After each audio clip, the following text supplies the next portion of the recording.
Bien-aimés, bonjour ou bonsoir. Bienvenue à notre émission Influence. Mon nom est Alain Mia, je suis pasteur. Aujourd'hui, nous sommes toujours dans notre série d'enseignements que nous avons intitulée Les bases du leadership. Depuis la séance passée, nous avons commencé à parler sur les manières, les méthodes et manières de diriger. Les méthodes et manières de diriger. Et nous avons vu qu'il était important que les leaders connaissent les méthodes et les manières de diriger. Parce que nous avons dit qu'il y a une variété de méthodes que les leaders, d'une manière générale, doivent connaître dans le cadre de l'exercice de leur leadership. Et pour que ce leadership soit effectif, il est important qu'ils sachent comment ou quelles sont les méthodes ou les manières de diriger. Alors, nous avons vu, la fois passée, nous avons parlé sur donner des ordres. Nous avons dit qu'il est important que les leaders sachent que dans le cadre de l'exercice de leur leadership, ils auront à donner des ordres. Mais il était important qu'ils sachent pourquoi est-ce que les ordres sont donnés et quand est-ce que les ordres sont nécessaires. Et nous avons fait remarquer la fois passée que lorsque un leader est obligé de donner plusieurs ordres à un personnel ou à quelqu'un qui est sous sa direction, c'est une preuve qu'il y a une défaillance dans les plans d'opération de cette structure-là. Cela veut dire qu'il y a des choses qui ne sont pas claires, il y a des choses qui ne sont pas bien définies, ou il y a des choses qui n'ont pas été mises à la portée de celui qui doit exécuter la tâche, au point où il y a beaucoup de brouillard. Alors il est très important pour éviter aux leaders d'avoir à donner beaucoup d'ordres, à donner beaucoup, à expliquer tout le temps ce que son personnel ou son subalterne doit faire. Il y a un problème. Ça veut dire que le leader doit veiller, ou la structure doit veiller à ce que les choses soient bien définies. Alors, nous avons dit que il était important que pour diminuer effectivement ces ordres-là, il était important que certaines, qui est même des manuels d'instruction, qui sont établis, ça sera très important et ceci peut aider les leaders à se concentrer juste sur la stimulation et la coordination. Sinon, il va se retrouver en train de faire même ce qu'il n'est pas censé faire ou il n'est plus censé faire et ça va lui prendre trop de temps inutilement. Et lorsque les choses sont bien faites, vous verrez que, et c'est là, c'est même le devoir de tout leader, il doit amener l'organisation au point où le fonctionnement doit se faire de façon méthodique. Et lorsque les choses sont faites de façon méthodique, vous verrez que les choses vont aller de soi. Chaque leader doit amener son organisation à ce point-là, où les choses doivent aller de soi. Chacun sait ce qu'il doit faire, chacun sait quel est son champ d'action, les limites à ne pas dépasser, tout est clair. C'est très, très, très important. Alors aujourd'hui, nous allons ajouter à cela, nous sommes toujours dans le point où nous parlons de donner les ordres. Nous allons ajouter ou nous allons répondre à la question comment donner des ordres. Comment donner des ordres. Parce que nous parlons de donner les ordres, c'est la première méthode ou manière de diriger.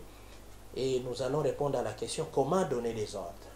Alors, premièrement, lorsque vous donnez des ordres, première des choses, soyez clair. Vous devez veiller à ce que les ordres, ou en donnant les ordres, que vous soyez le plus clair possible. Il faut éviter beaucoup d'ambiguïté. Il faut éviter d'être vague lorsque vous donnez des ordres. Lorsque vous donnez un ordre, il faut que cet ordre-là soit clair. Ça, c'est l'une des choses à laquelle vous devez veiller lorsque vous donnez des ordres. Deuxième chose, nous répondons toujours à la question comment donner des ordres. Deuxième chose, lorsque vous donnez des ordres, soyez explicite. Soyez explicite.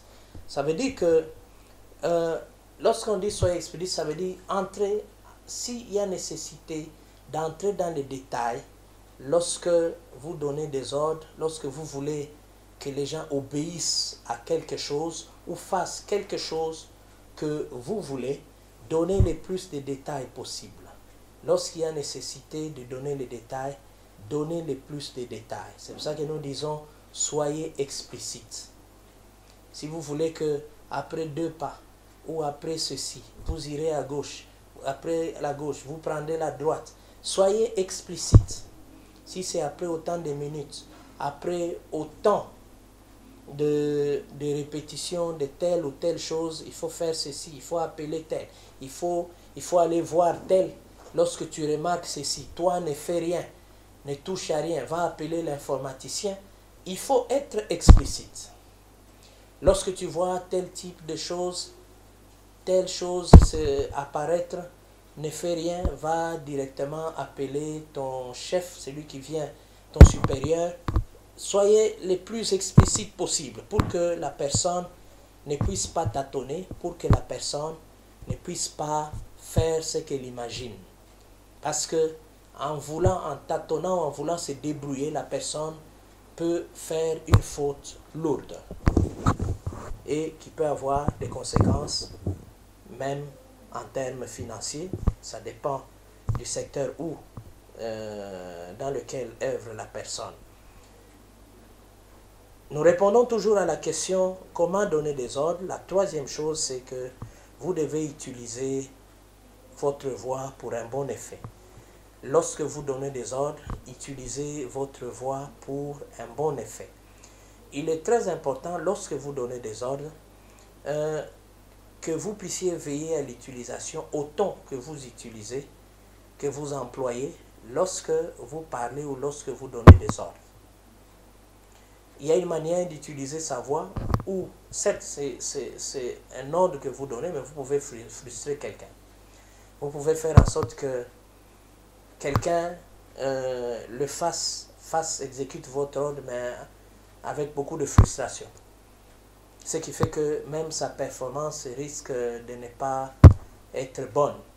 Mais tandis qu'il y a aussi une manière aussi de donner des ordres qui peut faire à ce que quelqu'un comprenne, bien que vous n'avez peut-être pas haussé le ton, mais quelqu'un comprenne que c'est très important que la personne fasse la chose, se concentre sur la chose, que la personne fasse tout. Il y a des fois où la personne peut comprendre que c'est nécessaire, même si vous ne lui demandez pas, peut-être de rester, de travailler un peu jusque tard, mais la personne peut comprendre que non, il faut que je travaille il faut que ça se termine. C'est très important. Donc le ton que vous utilisez lorsque vous donnez des ordres est très important aussi pour effectivement extraire les meilleurs de celui à qui vous donnez des ordres. Il y a une manière de donner des ordres, d'utiliser même sa voix qui fait que vous n'allez pas tirer les meilleurs de cette personne-là. Au contraire, vous allez vous pouvez créer même un peu de complexe. Mais comme je le disais tout à l'heure, vous pouvez créer beaucoup de frustration pour rien. La personne, au lieu d'être performante, elle ne sera pas performante, va estimer même que la manière dont vous lui avez parlé, donner des ordres, c'est comme si vous parliez à un petit enfant et non à un responsable. Et cela n'est pas très bien et cela aura sûrement des répercussions sur le rendement, sur la productivité de cette personne-là. Donc il est très important de veiller au ton ou aux effets de votre voix lorsque vous donnez des ordres. C'est-à-dire que vous devez veiller à ce que vous puissiez l'utiliser pour un bon effet. Pour un bon effet. Lorsque vous donnez des ordres, votre voix, le ton que vous adoptez doit être utilisé pour un bon effet. Parce que votre voix peut être aussi utilisée pour un mauvais effet. Au lieu d'avoir de bons résultats, nous risquons d'avoir de mauvais résultats. Une autre chose que vous devez faire lorsque vous donnez des ordres, c'est formuler vos ordres courtoisement. Formulez vos ordres avec courtoisie. Ceci est très important. Il y a des gens, des fois, certains leaders, lorsqu'ils donnent des ordres, il leur manque un peu de courtoisie. C'est très important. Et je peux même aller très loin. Il y a même d'autres qui sont presque impolis. Et je crois que ça, c'est un problème d'éducation. Ce n'est pas parce que vous vous retrouvez dans une position de leader, vous vous retrouvez dans une position de chef, vous vous retrouvez dans une position de directeur, que vous devez manquer de courtoisie ou que vous devez même aller plus loin, je dirais même devenir impoli et penser que vous pouvez parler à tout le monde comme vous voulez, de n'importe quelle manière, en manquant presque du respect aux gens. Et ça, ce n'est pas bien en tant que responsable, en tant que leader. Vous devez parler aux gens de façon courtoise. Et c'est important. Et cela même pour le climat de travail que vous allez créer, il est important que vous soyez courtois. Et cela va créer un très bon climat de travail. Et les gens pourront être performants. Les gens éprouveront même le plaisir de venir travailler avec vous, de venir vous voir. Les gens éprouveront le plaisir de venir vous poser des questions lorsque c'est nécessaire. Mais lorsque vous n'êtes pas courtois, d'une manière générale, les gens ont difficile même à venir vous aborder parce ils vont s'éviter certaines frustrations ou ils vont s'éviter vraiment de se couvrir de votre impolitesse ou de votre manque de courtoisie. Alors, il y a quelques suggestions que nous voulons donner ici qui sont des marques de courtoisie. Lorsque vous parlez des gens, vous parlez aux gens, il est très important d'utiliser des expressions telles que « s'il vous plaît ».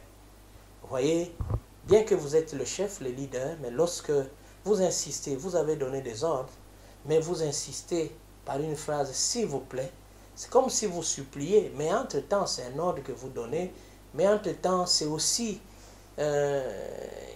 une courtoisie qui donne un peu de la valeur aussi à celui à qui vous le dites quand vous dites « s'il vous plaît ». Et vous pouvez dire « pouvez-vous ». Vous pouvez utiliser des expressions telles que « pouvez-vous ». Vous pouvez utiliser des expressions telles que « ne pensez-vous pas ».